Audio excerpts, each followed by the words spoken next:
Hello viewers, আসসালামু আলাইকুম। অনেক দিন পরে ভিডিও নিয়ে আসলাম। ভিডিওতে দেখা যাচ্ছে আমি মশলা রেডি করেছি মাছ চাল, তার মানে বোঝাই যাচ্ছে ইলিশ পোলাও আমি রান্না করব আজকে।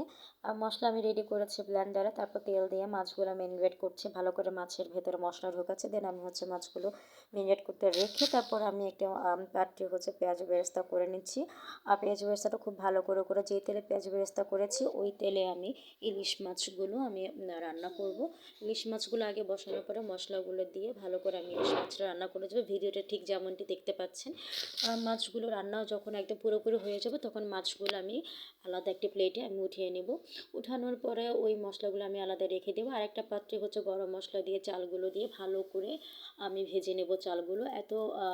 খুব ভালো করেই ভাজবো, কারণ যত আমি ভালো করে ভাজবো তত চাল সুন্দর হবে, ঝরঝরা হবে ভাতটা। তারপরে মশলাগুলো দিয়ে আমি আবার ভালো করে ভাজবো। যে মশলাগুলো আমি মাছ উঠিয়ে রেখেছি সেই মশলাগুলো, রান্না করা মশলা। তারপর পানি দিয়ে দেবো, কাঁচামরিচ দিয়ে দেবো। তারপরে মটরশুঁটি দিব, কারণ আমার হাজব্যান্ড মটরশুঁটি পছন্দ করে, আপনারা স্কিপ করতে পারেন। তারপরে দিয়ে রান্নাটা যখন পুরোপুরি হয়ে যাবে তখন আমি বেরেস্তা দিয়ে ঘি দিয়ে আমি মাছগুলো উপরে বসাই দিব সুন্দর করে। আবার বেরেস্তা দিয়ে আমি সুন্দর করে নামিয়ে নিব। সবাই একসাথে ভালো করে পরিবেশন করে খেতে অনেক ভালো লাগে। আপনারা বাসায় টেস্ট করে দেখতে পারেন, ট্রাই করে দেখতে পারেন। আল্লাহ হাফিজ, ভালো থাকবেন। আসসালামু আলাইকুম। আজকে এইটুকুই। Thanks for watching.